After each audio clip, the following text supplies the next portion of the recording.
Okay, here we go again. It's good to be here. Looking forward to practice today and see what we can do in this tournament. Question right there. This question is for Ron.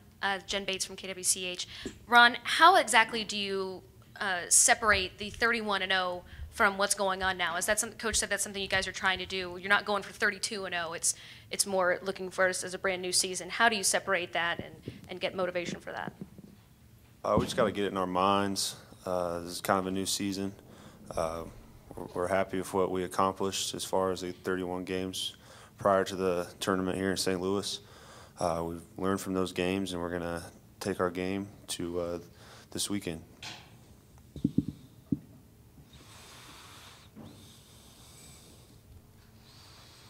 Right-hand side.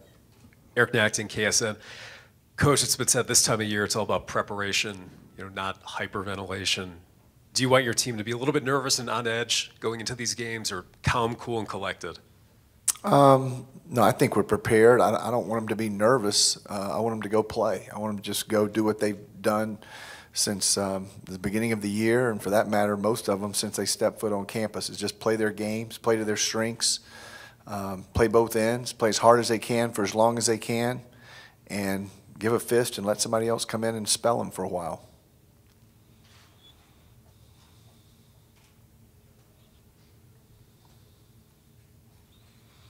There in the center.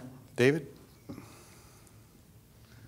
Coach Joe Strauss from the St. Louis Post-Dispatch. I mean, with all the recognition, deserved recognition y'all received this year for what you've accomplished, in the big picture, what does this tournament represent for you? Aside, I know the #1 seed is in play for the NCAA, but how do you frame this tournament given what y'all have already done this year and what's ahead of you? The fact that we haven't cut down nets here, and we want to do that. These guys have responded all year, very well to the next challenge, the next game, the next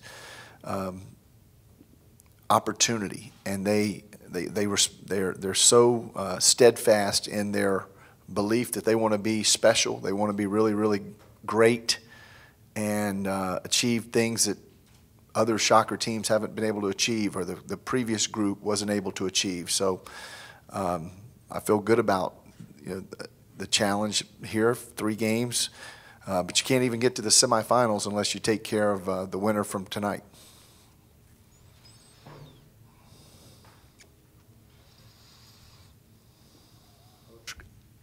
Gregg Eklund, Kansas Public Radio. How strange was it coming to St. Louis knowing that Creighton is not here this year? That didn't cross my mind, to be honest. I'm coming to St. Louis for the 3rd time in a couple of months, and I've been successful the last 2. We beat the Billikens in a great game, and watched my Red Sox win Game 4. That's what I was thinking of. Ron, this is for you and Fred. How hard is it to get prepared for these teams that you've already beaten them by so much, and they're now preparing for the 3rd time this year? How hard is it to just kind of not let this get repetitive when you're preparing for these teams? Ron, you go first, and Fred will follow. As a player, it can be tough at times, just depending on your opponent. The good thing about this is it's the 3rd time playing them, so we know our opponent pretty well. But we're playing for something that we want to accomplish as far as cutting nets down Saturday, so that's good enough motivation to get us going.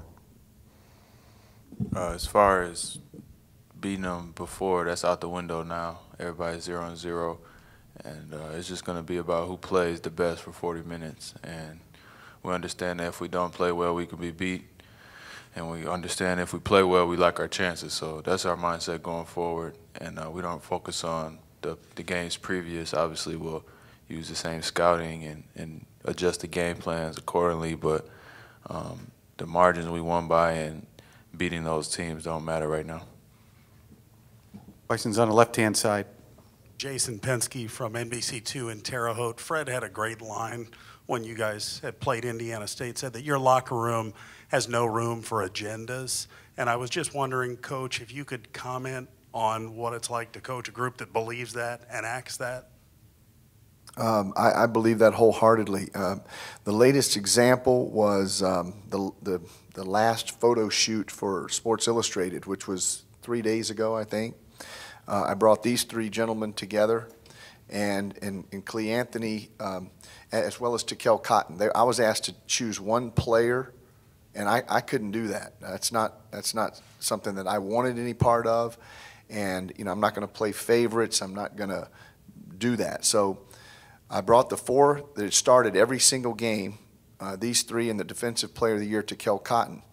And I had four straws, and the shorter straw was going to get to do the photo shoot. And before I told them what it was for, they all kind of chuckled. Sports Illustrated wants to do another cover shot, because they've all been on Sports Illustrated 2 weeks prior as the starting five. And Cleanthony goes, Coach, I really don't even want to draw. I think Tikel could do it. We get so much coverage, so much hype, so much exposure. I think he deserves it more. And that's how it went. They're an unselfish group. They play team basketball. They play both ends. And I don't know why I'm blessed with this type of group, but to be honest with you, most of my teams, if not all of my teams, have been like that. But I'm not sure to this degree. That's really quite a statement. We're talking about Sports Illustrated, and he just said, I think Tikel should be on it, and that's who was on it. Anthony, Coach Marshall won his third straight Valley Coach of the Year award earlier today. What's he like to play for? Well, he's definitely a great coach, and that shows with him winning 3 years straight Coach of the Year. And like, he gives a lot of credit to us as players and saying how he got lucky to be in this situation and get us, but we say the same thing right back coming into this situation in this program.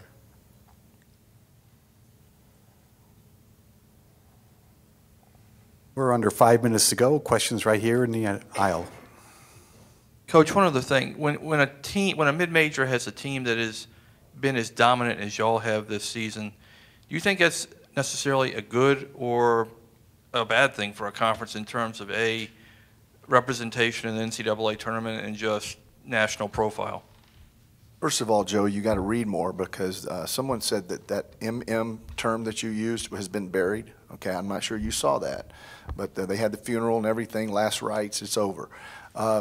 So we are a non-BCS basketball team that happens to be 31-0. We just don't have a football team.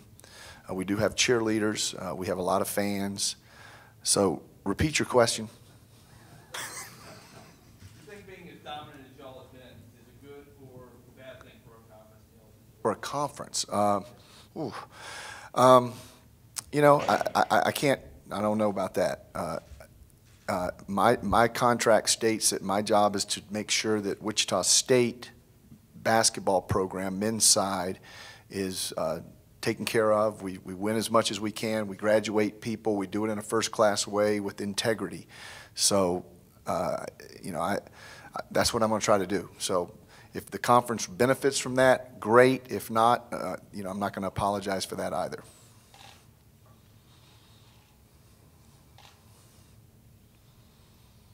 Anything else for the Shockers? I got a question. Okay. Coach Jake Schlegel, Cake TV in Wichita.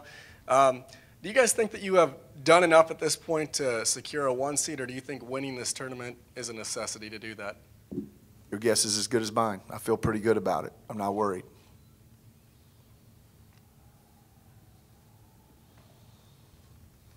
Okay, gentlemen.